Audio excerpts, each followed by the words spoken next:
हय रे, खरेंच बरें चली. तुवें कांयच चिंता करचेली गरज ना. हांव सांगता न्ही तुका.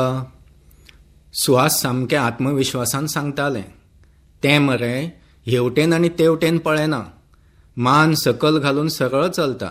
तकली सकल घालून घरांतल्यान भायर सरता आनी तकली सकल घालून भितर सरता. शेजाऱ्यांगेर लेगीत तें अशें मान वयर करून पळयना. दोळे धांपून कर न्ही तूं. म्हजें आयक. सुहासान ताका 100% गूण दिले. सुहास जेन्ना खात्री दिता, आपल्याचेर विश्वास दवर म्हूण सांगता, तेन्ना फाटलो फुडलो विचार करचेली गरजूच ना. प्रोपोस्ट सरळ फुडें व्हरचेलें अशें मनान चिंतलें. चलयेचें इन्फॉर्मेशन एकदम बरें मेळ्ळां अशें बाबाक आनी आईक सांगून तांकां फुडें सरात म्हणून सांगुया अशें मनांत थारावन गाडयेंत बसलो. गाडयेक चावी लायता इतल्यान म्हजें काळीज म्हाका कितें तरी शिटकायता अशें दिसलें. म्हूण तसोच गाडयेंत बसून रावलो आनी काळजाची सुलूस घेवंक लागलो. कितें शिटकायता काय तें? सुहासान तर हमी दिल्या. तें कांय म्हाका फटोवचें ना. कांयचें कांय सांगचें ना. इतल्या वर्सांचो आमचो संबंद. आई आनी तिची इतल्या वर्सांची दाटी. सामकें आमचें घरचें कशें मनीस. म्हणटकच तिणें सांगलां तातूंत एक कुस्कूट लेगीत दुबावाक जागो आसचो ना हें सर्त. मागीर हें काळीज कितें सांगूंक सोदता? हांवें म्हज्या दुसऱ्या मनाक विचारलें. अशें कितें आसा सुहासान सांगलां तातूंत दुबाव घेवपा सारकें कितें लिपलां? दुसऱ्या मनान विचार सुरू केलो. आरे तें चली आयच्या काळांतलें, कॉम्प्युटर युगांतलें. आयच्या काळांत खंयचें चली अशें सती सावित्री मेळूंक शकता? तकली सकल घालून घरांतलें भायर सरपी आनी तकली सकल घालून भितर सरपी. कॉलेजांत शिकिल्लें भुरगें आनी बँकेत नोकरी करपी चली. ताका मैत्रिणी लेगीत कश्यो नात तर? तें कोणाच वांगडा भायर सरिल्लें दिसना आनी खंयच्याच मैत्रिणी वांगडा भोविल्लेंय दिसना. आवय, म्हणजे सामकें एकमुळें तर. ह्या विचारानूच काळजांत कच्च जालें. असली मनीसघाण म्हजी बायल म्हणून म्हज्या घरांत येत जाल्यार म्हजें कशें जातलें? हांव 4 चौगांगेर भोंवपी मनीस. 4 चौग जाण आत्रे पयऱ्यान मागीर येतात. आमी वांगडचे एकठांय बस उट करतात. आई म्हणटा तसो हांव पिनींतल्यान पांय आनी शिजिल्ल्यांत दाय घालपी. अशा मनशागेर हें पावलें जाल्यार म्हजी सार्वजनीक जीण बंद. म्हाका सगळ्या कार्यावळींतल्यान आंग फाटीं काडून भजन करीत घरा बसचें पडटलें. कितें करुया? विचार करता करता चट्ट करून दिनेशाची याद जाली. दिनेश, हय, हें चली जे बँकेत काम करता त्याच बँकेत दिनेश काम करता. ताका विचारुया. असो विचार करून गाडयेची चावी फिरयली. गाडी सरळ फोंड्या ढवळे मळार घेतली. घडयाळीर पळयत जाल्यार 12 जावन गेल्लीं. सुहासा कडेन गजाली करता म्हणल्यार दनपार केन्ना जाली कळ्ळीच ना.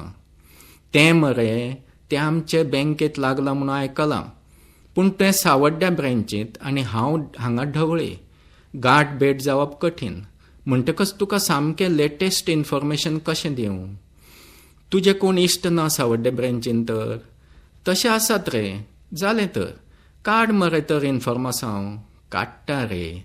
तुज्या खातीर काडूकूच जाय न्हय. चुकता म्हाका. इतलो वितावेळ कित्याक जाला? सामको रावनजो काय कितें रे? चड फकाणां नाका दिनेश. आरे तूं म्हजो एक बरो इश्ट म्हणून तुजे लागीं आयला. आरे व्हंकलकारालें प्रपोजल चड तेंप आडावन दवरूंक जायना न्हय. हय काय ना? कितें म्हणटा तें तांकां रोखडेंच कळोवंक जाय न्हय. बरें आसा, करुया रे तुजें काम. तुका आनीक ना म्हणूंक जाता. पूण एक सांग रे, तुवें आनी कोणा कडेन चवकशी करूंक ना? दोग-तीग जाणां कडल्यान तरी खबर काडूंक जाय. तशी काडल्या रे. आवयची इश्टीण सुहास पळय, ती सामकी म्हजी मावशी कशी. व्हंकलेच्या शेजाराच रावता. ती सांगताली चली भुरगें एकदम बरें म्हूण. तें आध्यांत ना मध्यांत. सामकें सकल तकली घालून चलता खंय. घरांतल्यान भायर सरतना वा घरांत येतना शेजाऱ्यांगेर लेगीत तकली वयर काडून पळयना. कोणूय घरा आयल्यार लेगीत खंय कुडींतलें भायर सरना. मागीर आनी कितें जाय तर तुका? दिनेशान अजापान विचारलें. आरे अशें एकमुळें मनीस बँकेत काम करता. कस्टमरांक कशें ट्रीट करता तें खरेंच तशें काय फकत घरा कडेन येतना वतना खाली मुंडी? बरोबर तुजें. दिनेश हांव कितें सांगता तें समजलो. चवकशी काडची पडली. पूण एक गजाल मात खरी, ताचो स्वभाव मरे पयलीं पासून तसोच. दिनेशान घालपणान म्हळें. पयलीं पासून म्हळ्यार तूं ताका पयलीं पासून वळखता काय कितें रे? हय, तूं म्हजो इश्ट म्हणटका सांगचेंच पडलें ना. आयक, दिनेशान आपलो कॉलेजींतलो प्रसंग सांगलो. ताजो मरे वर्ग आमचे वर्गा शेजराच आसलो. आमी कांय तरणाटे दारांतूच उबे रावन सदांच येतल्या वतल्यांक अडकिताले, फकाणां मारताले, वेळ पडल्यार तिडायताले. हें तुजें बाय येतालें तेन्ना तर वर्गाच्या दारांनी खेट जाताली. अशी कित्याक रे? हांवें अजापान विचारलें. सांगता आयक, अशें म्हणून ताणें फुडें सांगलें. कोण कोण कसले कसले कॉमेंट्स मारताले, पूण डिसेंट कॉमेंट्स आं, वायट न्हय. एक फामाद पद प्रत्येकाच्या तोंडार आयकूं येतालें. कसलें रे तें? हांवें उमळशिकेन विचारलें. ही चाल तुरू तुरू, उडती केंस भुरू भुरू. हांवें फुडें चाल धरलो आनी विचारलें, म्हणटकच तें पिकार जावन दोळे तांबडे करून तुमकां पळयताले काय कितें रे? काय मुरगुटत वर्गांत वतालें? ना रे, अजाप म्हणल्यार तें कांयच रिस्पॉन्स दिनाशिल्लें. ताणें अजापान सांगलें. कोणाचीच पर्वा करिनासतना तें अशेंच तकली सकयल घालून वर्गांत वतालें आनी वर्ग सोंपतकच तकली सकयल घालून भायर सरतालें. दिसपाक मात सुंदर आं, पूण मेकअप मातूय नासलो आनी चालूय सुंदर. म्हणून तुमी ताच्या फाटल्यान लागताले काय कितें रे? हांवें म्हणलें. आसत घडये, पूण हें अशें आपले भितरूच मग्न आसपी चली कोण काय म्हणून म्हजी उमळशीक लागली. म्हणून ताज्या वर्गांतल्या भुरग्यां कडेन चवकशी केली. जाल्यार शिकूंकूय हुशार म्हणपाचें समजलें आनी मन आपसूक ताजे कडेन वळ्ळें. ताजे कडेन जितले लागीं पावंक जमता तितले लागीं वचचेलें हांवें थारायलें. तें कॉलेजींतल्या ग्रंथालयांत केन्ना येता, केन्ना वता तें टळीत रावलों. तें ग्रंथालयांत गेल्या बरोबर हांव फाटल्यान वचूंक लागलों. तें बसता थंय शेजरा नाजाल्यार समोरच्या खुर्चेर बसूंक लागलो. अशे तरेन वळख वाडयली आनी एक दीस संद सादून मागणी घाली.